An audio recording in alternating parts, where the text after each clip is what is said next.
Mexican and Mexican American women would also get involved in the labor struggle during this time. And so we'll give a couple of examples here.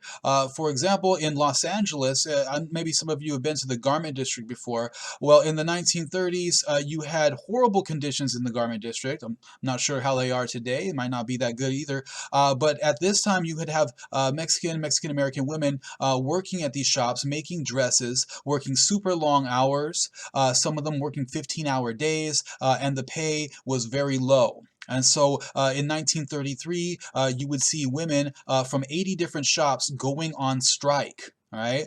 Police were sent out. There was intimidation involved. The women weren't getting paid, and so they were living in poverty at that time. The community had to chip in to help them out. And ultimately, women were able to successfully gain recognition for their local union. Okay, and that's great because you want your union to be recognized so that they could negotiate on your behalf. All right, so they were able to win union recognition, and they were also able to successfully win higher wages from their employers. And so it was a successful strike for the women in the garment district in Los Angeles in 1933. The union that was involved in helping organize these garment workers was the International Ladies Garment Workers Union. Now, although the union played a pivotal role in helping the garment workers in Los Angeles win the benefits that they were looking for, women actually still face sexism within the union itself. Why? Because the highest positions in the union were held by men.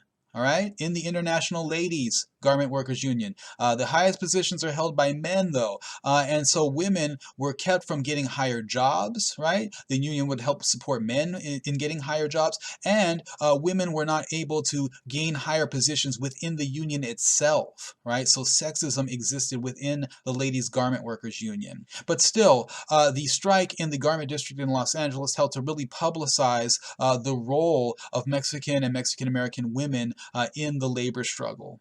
Another example of women getting involved in labor organization during the Great Depression was a strike that took place in San Antonio, Texas, among female cigar workers. The cigar workers were working in horrible conditions, and so they went on strike, but the local police applied a lot of pressure to them to get them to end the strike, but they didn't give in. Okay, they were arrested, they were beaten, they were even threatened with deportation. But the women continued to stand strong in their strike, and eventually they won their demands and got promised better working conditions. All right, so another example of police, local law enforcement getting involved on the side of business. We talked about this earlier with the farm workers. Now we're seeing it with cigar workers. The police basically back up big business, apply pressure, beat people up, arrest them, hoping to end these strikes. But in this case, the women held strong and they were able to win their demands, right? So you see Mexican and Mexican American women getting more involved in labor organization during this time period.